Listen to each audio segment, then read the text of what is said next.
Hello friends, good evening. তোমরা সবাই কেমন আছো? আশা করছি তোমরা খুব ভালো আছো। আমিও খুব ভালো আছি। তো এই দেখো, আমি ডিম সেদ্ধ করে বসে গেছি ডিমগুলো ছাড়াতে।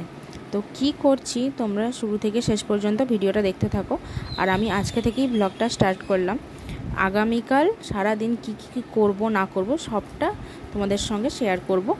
তো দেখো, আমার ডিম ছাড়ানো হয়ে গিয়ে আমি ডিমটাকে এখন গ্রেট করছি। আমি বানাবো হচ্ছে ডিমের ললিপপ, কারণ আগামীকাল হচ্ছে আমার হাজব্যান্ডের বার্থডে। তো সেই সূত্রে আমি সেই দিনকেই আমি সবটা করে উঠতে পারবো না বলে আগের দিন থেকে কিছু কিছু করে রাখছিলাম। তো তারপরে আমি চলে এলাম মিয়া মোড়ে। তো এখান থেকে আমি কেক নিয়ে নিলাম আর কিছু স্ন্যাক্স কিনলাম খাবার জন্য। তো যাই হোক, চলো, আমাদের এখন বিল পেমেন্ট করা হয়ে গেছে। তো আমরা এখন বেরিয়ে যাচ্ছি কেকটা নিয়ে। তো কেকটা তোমাদেরকে এখন দেখালাম না, তো যখন কাটা হবে তখন দেখাবো। আর তারপরে কেক নিয়ে চলে এলাম এখানে মিষ্টির দোকানে, মিষ্টি নেবো। আর কোল্ড ড্রিঙ্কসটা খুঁজেছিলাম 2 লিটারের, তো এখানে কোল্ড ড্রিঙ্কসটা আমি পেলাম না। তো শুধু ওর জন্য মিষ্টিটা নিয়ে আমি আবার ঘরে চলে এলাম। ঘরে এসেই দেখো, আমি আগামীকাল যা যা রান্না হবে সেই সব রান্নার জন্য আয়োজন করে রাখছিলাম কেটে কুটে। তো ওগুলো কেটে কুটে সব করা হয়ে গেছে। এবার আমি ডিমটা যে গ্রেট করে আমি ফ্রিজে রেখে দিয়ে গেছিলাম, এসে এবার এটাকে ললিপপের মতন আকার করে আবার ফ্রিজে রেখে দেবো। তো এই দেখো, ডিমটাকে গ্রেট করার পরে আমি এখানে দিলাম পেঁয়াজ কুচি, আর দেবো লঙ্কা কুচি, আর দিয়েছি এখানে গোলমরিচ গুঁড়ো, লঙ্কার গুঁড়ো, আর কি দিয়েছি আর কিছু দিইনি। এইগুলোকে দিয়ে ভালো করে মেখে নিয়েছি। আর এর মধ্যে নুন দিয়েছি, পরিমাণ মতো নুন দিয়ে, আর আদা গ্রেট করে দিয়েছি। এর মধ্যে আদা গ্রেট করে দিয়ে ভালো করে মেখে নিয়েছি। মেখে নিয়ে তারপর আস্তে আস্তে এটাকে বলের মতন সাইজ করে তারপরে দুটো ডিম ফাটিয়ে তার মধ্যে ডুবিয়ে তারপর বিস্কুট গুঁড়োতে মাখিয়ে আমি রেডি করে ফ্রিজের মধ্যে রেখে দিয়েছি, কারণ ওটা আমি আগামীকাল ফ্রাই করব। তো এই দেখো, ডিমের মধ্যে কোট করে আমি ওকে দিয়ে দিলাম। ও বসে বসে এইগুলোকে তৈরি করে দিচ্ছিল, আমি আর হাত করিনি। ডিম হাত করে নিয়ে আবার এতে মাখিয়ে হাতটা কীরকম হয়ে যায় বলে আমার ভালো লাগে না। তো যাই হোক, এইগুলো করে আমি রেখে দিলাম ফ্রিজের মধ্যে। তো এখন দেখো, এটা হচ্ছে সকালবেলার ভিডিও। তো সকালবেলা এত কিছু আমার রান্না মায়ের হয়েই গেছিলো, আমি করিনি, সরি, মাই করছিল। তো আমার দেরি হয়ে গেছে অনেকটা ব্লগটা শ্যুট করতে, মানে ব্লগটা স্টার্ট করতে অনেকটা দেরি হয়ে গেছিলো, কারণ 11:30 বেজে গেছিলো। সকাল থেকে এত কাজ, আমি নিজের খাবার টাইমটুকু পাইনি। আর মায়ের ততক্ষণে সব রান্না হয়ে গিয়েছিলো, কারণ আগের দিনে আমি যেহেতু সব কেটে রেখেছিলাম। কী রান্না হয়েছে তোমরা দেখে নাও। ভেজ ডাল, শাক ভাজা, আলু ভাজাটা আমি করব। আর মা এখানে পটল চিংড়ির আলু ভাজছে, পটল ভেজে রেখেছি। আর হচ্ছে শুক্রবার, আর এখন থেকেই আমি আমার ব্লগটা শুরু করলাম, কারণ সকাল থেকে আমি একদম টাইম পাইনি। তো তোমরা শুরু থেকে শেষ পর্যন্ত ভিডিওটা দেখতে থাকো, স্কিপ না করে। আশা করছি তোমাদের ভালো লাগবে। তো এখন সব রান্নার প্রস্তুতি চলছে, তো তোমাদেরকে সবটাই দেখাবো, দেখে নেবো। আর এখানে দেখো, ফোগলা আমাদের খেলা করছে, কি সুন্দর। তো বেশ কয়েকজনকে নিমন্ত্রণ করা হয়েছে, বেশ কয়েকজন বলতে ওই 10-12 জনের মতন, ওর বন্ধুদেরকে, আর আমার পাড়ার একজন আছে বড় মাকে। তো আমার বাড়িতে বলেছিলাম, ওরা কেউ আসবে না, আর ঋতুর বাপের বাড়ি থেকেও কেউ আসবে না। তো যাই হোক, এখানে দেখো, আমি এখানে কড়াই তেল বসিয়ে দিয়েছি, তো এই ডিমের ললিপপগুলো ভাজবো বলে।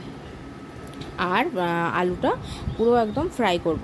পোস্ত আলু ভাজা করব, কিন্তু ওটা ফ্রাই করে নিই, তারপর পোস্ত ছড়িয়ে দেবো। তো চলো, ডিমের ললিপপগুলো ভেজে নিই। আর মা ওদিকে চিংড়ি মাছ ভাজছে। চিংড়ি মাছ ভাজা হয়ে যাওয়ার পর এদিকে মাছের ঝালটা মনে হয় বসাচ্ছিল। হ্যাঁ, মাছের ঝালটা করে তারপরে তরকারি করবে। তো যাই হোক, আমার ওদিকে দেখো 1 খোলা আলু ভাজা হয়ে গেছে, তো আর 1 খোলা ভাজছি। আর দেখো, মাছের ঝালটা ওদিকে রেডি হয়ে গেছে। আর এই দিকে পেঁয়াজ ভাজছে মা, তরকারি বসাবে। আর এদিকে আমি হাফ ফ্রাই করে এগুলোকে আমি রেখে দিচ্ছিলাম। তো যখন সবাই খেতে বসবে তখন আমি একটু ভালো করে ডিপ ফ্রাই করে দেবো। তো এইদিকে দেখো, ভাত হচ্ছে, আর এদিকে এখনও রান্না মোটামুটি চলছে। তো চলো, রান্নাবান্না সারা হয়ে গেলে আর ছেলেগুলোকে খাইয়ে দিলাম। রান্নাবান্না কমপ্লিট হয়ে গেছে, তো ওই জন্য আমি খাওয়াচ্ছিলাম ওকে আর ফোগলাকে। আর এখানে দেখো, আমার ছেলে কি নিয়ে বসেছে, বাটিতে করে জল নিয়ে, সাবান নিয়ে বসেছে। একটু করে সাবান মাখবে, জল ঘাঁটবে, খেতে খেতে ভাত খাবে। ওকে ভাত খাওয়ানো যে কী কষ্টকর ব্যাপার, সে একমাত্র আমিই জানি। তো চলো কেকগুলো কেটে নাও, কাটো আগে, বাতিগুলো নেভাবে তো। Happy birthday to you.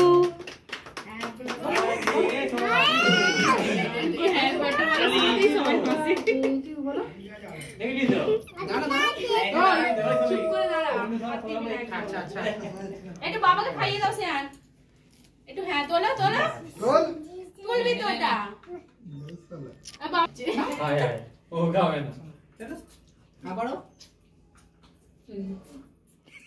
তো কেক কাটা হয়ে যাওয়ার পর আমি ওকে বললাম চলো তুমি খেতে বসে পড়ো, কারণ অনেকটা দেরি হয়ে গেছে, 2:30 বেজে গেছে। আর তো তুমি খেতে বসলে তবেই সবাই খেতে বসবে। তো একটা ব্যাচ খাওয়া হয়ে যাবার পর তারপর ওর বন্ধুগুলোকে খেতে দিয়ে দিলাম, তারপরে আমরা খাবো।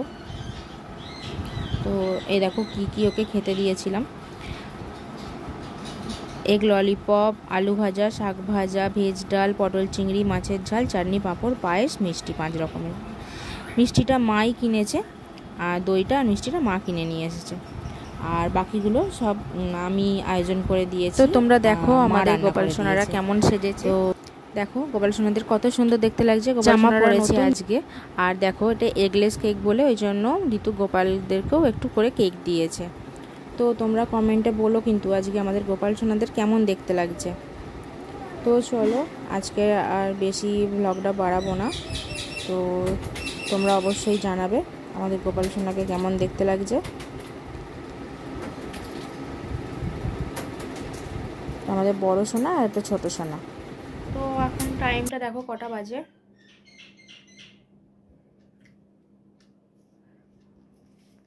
6:40 হতে যাচ্ছে। আর কাজ মিটেছে তখন কটা হবে, 5টার সময় আমাদের সব কাজ মিটলো। খাওয়া দাওয়া কমপ্লিট হলো 4:30।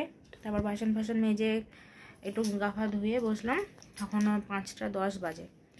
তো এখন বাজে হচ্ছে 6:40 বাজতে যাচ্ছে। তো আজকের ব্লগটা এই পর্যন্তই, আর কন্টিনিউ করব না, কারণ আর ভালো লাগছে না। তো আমার ভিডিও যদি তোমাদের ভালো লেগে থাকে তো অবশ্যই আমার পেজটি ফলো করে দিও, ইউটিউব থেকে দেখলে চ্যানেলটি সাবস্ক্রাইব করে দিও, আমার পাশে থেকো, আর লাইক কমেন্ট শেয়ার করতে একদম ভুলো না।